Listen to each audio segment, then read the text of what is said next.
थैम Luong केव rescue. 23 जून 2018 मेसाई नाम का Thailand का एक छोटा सा कस्बा अचानक पूरी दुनिया की नजरों में आ गया। 12 से लेकर 16 साल की उम्र के 12 बच्चे और उनका एक कोच 4 किलोमीटर लंबी गुफा में जाते हैं। तभी अचानक बहुत बारिश होती है, जिससे वो सब लोग गुफा में फंस जाते हैं। उनको बचाने के लिए जो बचावकर्ता वहां जाते हैं वो भी फंस जाते हैं। उनको बचाना बहुत मुश्किल था, क्योंकि गुफा के अंदर वो 4 किलोमीटर की दूरी पर थे। वो सब बिना खाए पिए कैसे 18 दिन तक सरवाइव करते हैं, चलो जानते हैं। ये घटना जिस गुफा में हुई थी उसका नाम थम लुआंग नंग नॉन, हिंदी में उसका मतलब है नींद में लेटी लड़की वाली गुफा। 23 जून 2018 के दिन स्थानीय फुटबॉल टीम के कुछ बच्चे खेल पूरा होने के बाद शाम को वो अपने कोच इकापॉल चंथावॉन के साथ गुफा में घूमने पहुंच गए। यहाँ वो अक्सर घूमने आते थे और कई बार तो गुफा में 10 किलोमीटर अंदर तक चले जाते थे। उस रोज हालांकि उनसे एक गलती हो गई। उन्होंने इस बात का ध्यान नहीं रखा कि जून का महीना है, जिससे गुफा में पानी भर जाता है। तभी बाहर बहुत बारिश होती है, जिससे गुफा के अंदर पानी भरने लगता है। गुफा के भीतर 3 किलोमीटर जाने के बाद उन्हें एहसास हुआ कि पानी बढ़ने लगा है। बचने के लिए वो गुफा में अंदर की ओर बढ़े। जब काफी देर तक पानी यूं ही बढ़ता रहा तो उन्होंने गुफा के अंदर एक जगह पर आसरा ले लिया, लेकिन अब तक वो अंदर फंस चुके थे। उनमें से किसी को भी तैरना नहीं आता था और गुफा की सकरी सुरंगों से तैरना वैसे भी नामुमकिन था। दूसरी तरफ बच्चों के घर वाले भी उनके वक्त पर ना लौटने को लेकर परेशान थे। उन्हें यह जरूर पता था कि बच्चे अक्सर गुफाओं में घूमने जाते हैं, लेकिन बहुत देर होने के बाद भी जब वे सब नहीं आए तो उनके परिवार वाले वहां पहुंचे।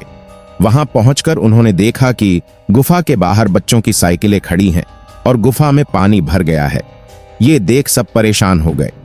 उन्होंने तुरंत पुलिस को संपर्क किया। थोड़ी ही देर में पुलिस और रेस्क्यू टीम वहां पहुंच गई। थाईलैंड की नेवी के लोग भी मदद के लिए आए, लेकिन किसी को बच्चों का कोई सुराग नहीं मिला। बच्चे शायद अंदर थे, लेकिन पानी से भरी गुफा में घुसने के लिए केव डाइविंग आना जरूरी था, जिसके के लिए विशेष ट्रेनिंग और कौशल की जरूरत होती है। दुनिया में गिने चुने लोग ही इसका कौशल रखते हैं। दूसरे देश से केव डाइवर्स के आने तक कुछ ना कुछ करना जरूरी था, इसलिए कई दिनों तक पंप की मदद से गुफा से पानी बाहर निकालने की कोशिश की गई, लेकिन इसका भी कोई फायदा नहीं था, क्योंकि बीच बीच में होने वाली बारिश से गुफा में फिर से पानी भर जाता था। ऐसे ही दिन बीतते गए, लेकिन ना तो बच्चों का कुछ पता चल रहा था, ना तो गुफा से पानी कम हो रहा था। बच्चों के परिवार के लोग वहां ही खड़े रहे, लेकिन बच्चों का कुछ पता चल नहीं रहा था। जब 5 दिन बाद भी बच्चों के बारे में कुछ पता नहीं चला तो थाईलैंड की सरकार ने अन्य देशों से मदद मांगी। अब यूके, अमेरिका और ऑस्ट्रेलिया से खास केव डाइवर्स बुलाए गए। इन लोगों ने अंदर जाने की कोशिश की, लेकिन यह काम मुश्किल साबित हो रहा था। पहला काम तो गुफा के अंदर पानी के बहाव की दिशा उल्टी थी। गुफा में कई जगह खड़ी चट्टान थी, कहीं वो इतनी पतली हो जाती थी कि आदमी खड़ा भी ना हो सके। इसके अलावा यह पूरा रास्ता अंधेरे के बीच पानी में तैरकर पार करना था।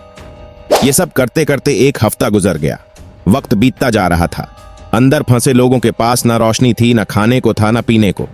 ऊपर से गुफा में ऑक्सीजन लेवल भी लगातार गिरता जा रहा था।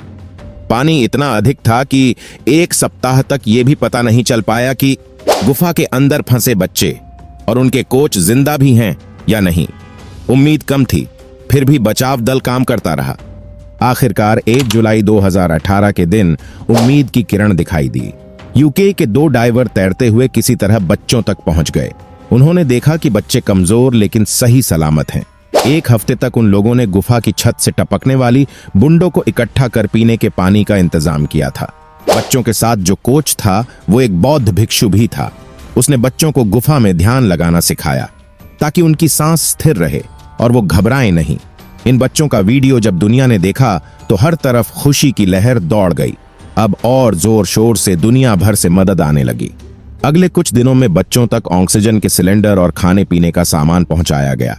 अब सबसे मुश्किल काम यह था कि उन्हें सही सलामत गुफा से कैसे निकाले। लेकिन जब इस रेस्क्यू ऑपरेशन की तैयारियां शुरू हुई, जल्द ही सबको एहसास हो गया कि यह काम लगभग असंभव है। जिस रास्ते दिग्गज तैराक नहीं आ सकते थे, उस रास्ते बच्चे कैसे आएंगे, ये बड़ा सवाल था।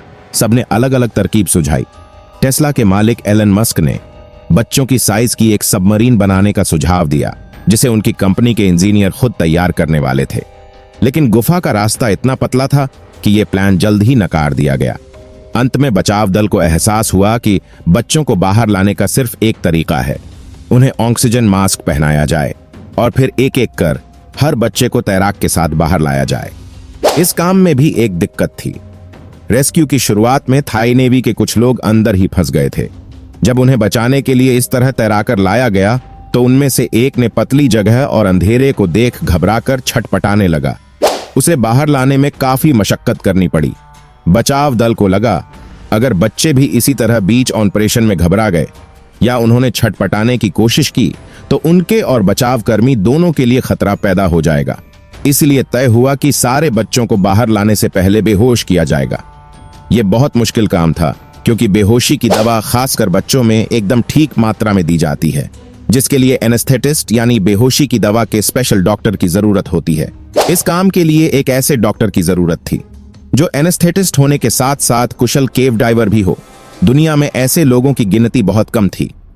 लेकिन तभी मुसीबत की इस घड़ी में ऑस्ट्रेलिया के डॉक्टर रिचर्ड हैरिस काम आए, जो दोनों कामों में माहिर थे।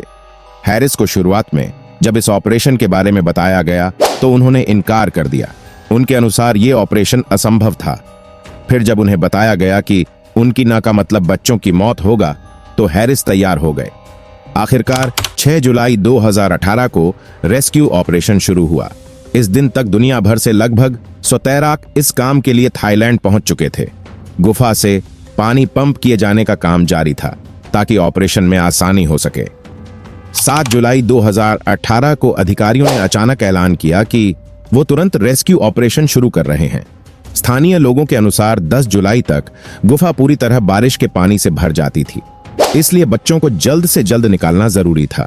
बचाव दल ने गुफा के अंदर कुछ 1.5 किलोमीटर की दूरी पर ऑपरेशन का बेस तैयार किया, जहां से डाइविंग कर बच्चों तक आया जाया जा सकता था। इसके बाद इस पूरे रास्ते पर एक गाइडिंग रस्सी लगाई गई ताकि कोई रास्ता ना भटके। डाइविंग के लिए हर बच्चे को एक डाइविंग सूट पहनाया गया था, जिसमें ऑक्सीजन सिलेंडर और चेहरे पर मास्क शामिल था।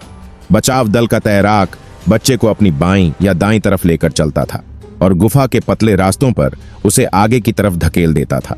करीब 1.5 किलोमीटर तक बच्चों को पानी में डूबकर तैरना था। हालांकि असलियत में उन्हें बस तैराकों ने पकड़ा हुआ था, क्योंकि बच्चों को बेहोशी की हल्की दवा दी गई थी ताकि वो घबराएं नहीं। 1.5 किलोमीटर बाद जब पानी इतना हो गया कि उसमें से सर बाहर निकाला जा सकता था, तब बच्चों को एक स्पेशल बैग में लिटा दिया गया। इस बैग में एक हैंडल था जिसे तैराक हर वक्त पकड़कर रख सकता था।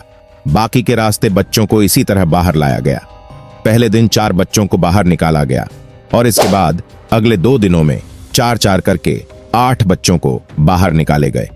बच्चों के साथ जो कोच था वो सबसे अंत में बाहर आया। 10 जुलाई 2018 को रेस्क्यू ऑपरेशन पूरा हुआ। 11 जुलाई को जब सही सलामत बच्चों की पहली तस्वीर दुनिया के सामने आई तो 1 सेकंड के लिए मानो पूरी दुनिया एक हो गई। इस सफलता में सभी का श्रेय था। 18 दिन चले इस ऑपरेशन में तमाम देशों ने मदद की थी। ये रेस्क्यू ऑपरेशन के बारे में पूरी दुनिया को पता चल गया। सब लोगों ने कोच को धन्यवाद किया, क्योंकि वो उनके साथ नहीं होता तो उनके बच्चे अकेले इस गुफा में सर्वाइव नहीं कर पाते और कुछ अनहोनी हो जाती। इसी तरह टोटल 13 लोगों को थाईलैंड की गुफा से बिना जानहानि से निकाले गए। दोस्तों, आपको हमारी वीडियो कैसी लगी हमें नीचे कमेंट करके जरूर बताएं। मिलते हैं एक और नई वीडियो के साथ।